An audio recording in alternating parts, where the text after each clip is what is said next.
क्या करना चाहिए था, क्या किया गया? मुझे ये नहीं समझ में आता है कि औरंगाबाद के जितने भी अधिकारी है ये बंद मनाने के लिए इतने उत्सुक क्यों रहते हैं। इससे पहले भी देखा गया था कि औरंगाबाद में बस लॉकडाउन करना इनका एक ही मोटिव नज़र आ रहा था, जबकि पूरे हिंदुस्तान के अंदर कोरोना फैला हुआ है, पूरी दुनिया के अंदर फैला हुआ है, लेकिन यहाँ पर उठे सुटे कोई ना कोई खड़े हो जाता है।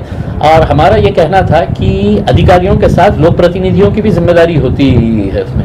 हमने कहा था कि ये 4 अधिकारी अगर बैठ के अगर ये फैसला कर रहे हैं तो हम कोई गोटियां खेलने के लिए नहीं बने हैं। शहर में आमदार है, शहर में खासदार है, आप उनको भी कॉन्फिडेंस के अंदर लीजिएगा। और क्या फैसला लिया गया है आपने कहा है कि नहीं ये खुला रहेगा, ये बंद रहेगा करके, सैटरडे और संडे कंप्लीट लॉकडाउन रहेगा करके। IAS IPS ऑफिसर्स इतने ज्ञानी, तो आपकी मीटिंग से पहले आपका क्या कोरोना के साथ मीटिंग हुई है क्या कि वो मंडे टू फ्राइडे वायरस जो है वो फैक्ट्री पे जाएगा, काम करेगा, सैटरडे और संडे के दिन बाहर लोगों के ऊपर अटैक करेगा, तो सैटरडे और संडे है तो हम बंद करेंगे करके? क्या लॉजिक क्या है? आप हमको बताइए ना, उसमें हमको अकल नहीं है, हमको समझ में नहीं आता है। आप बहुत ज्ञानी है तो हमको समझाइएगा कि सैटरडे संडे है तो आप सिर्फ बंद कर रहे हैं कंप्लीट लॉकडाउन, और बाकी दिनों के अंदर ये खुला ये बंद।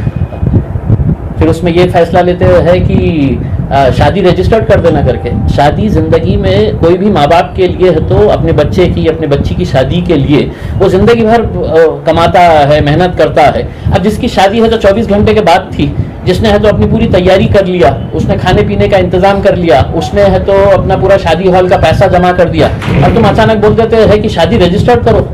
कलेक्टर साहब, आपको पता नहीं है कि रजिस्टर्ड मैरिज करने के लिए भी 1 महीने का टाइम लगता है, नोटिफिकेशन देना पड़ता है। ऐसा नहीं है कि इम्तियाज जलील जा रहा और बोला मेरी शादी कराओ अभी और उन्हें साइन करके दे रहे हैं करके। तो हमारा ये कहना है कि थोड़ा सा आप सबको कॉन्फिडेंस में लीजिएगा। उसमें इतनी जल्दबाजी करने की जरूरत नहीं है आपको कि लॉकडाउन करना है। पूरे हिंदुस्तान के अंदर हम भी घूम रहे हैं, हम पूरे हिंदुस्तान के अंदर घूम रहे हैं, और लॉकडाउन करने से पहले मोदी साहब से पूछ लेना था कि साहब आपने लाखों लोगों को जमा किया है पश्चिम बंगाल के अंदर, वहां पे क्या वायरस ने है तो छुट्टी लिया हुआ है क्या? जहां इलेक्शन हो रहे हैं वहां पर वायरस की छुट्टी, और यहाँ पे 4 अधिकारी बोल रहे हैं कि नहीं हमको लॉकडाउन करने का है करके। जब तक अच्छे डिसीजन रहेंगे हम साथ देंगे, जब तक नहीं रहेंगे तो खुदा हाफिज।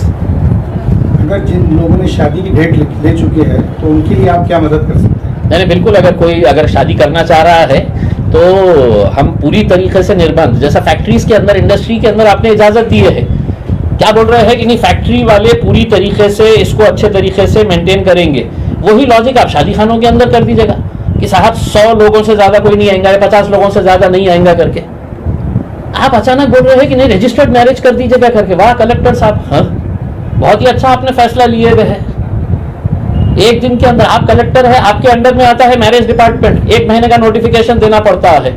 अब जिन लोगों ने अपना शादी की पूरी तैयारी कर लिए है, वो लोग अगर आज परेशान घूम रहे हैं, हमारे पास आइए, हम मदद करेंगे उनको जैसा जिस तरह से करने का है। जो आपने कंपनीज के ऊपर निर्बंध लगाए हैं वही निर्बंध लगाइएगा 50 लोगों के ऊपर, पुलिस वाले रख दीजिएगा उसके अंदर कि कोई बगैर मास्क के अगर आया तो उसके ऊपर कार्रवाई करो, 50 से 51 हो गया है तो कार्रवाई करो करके।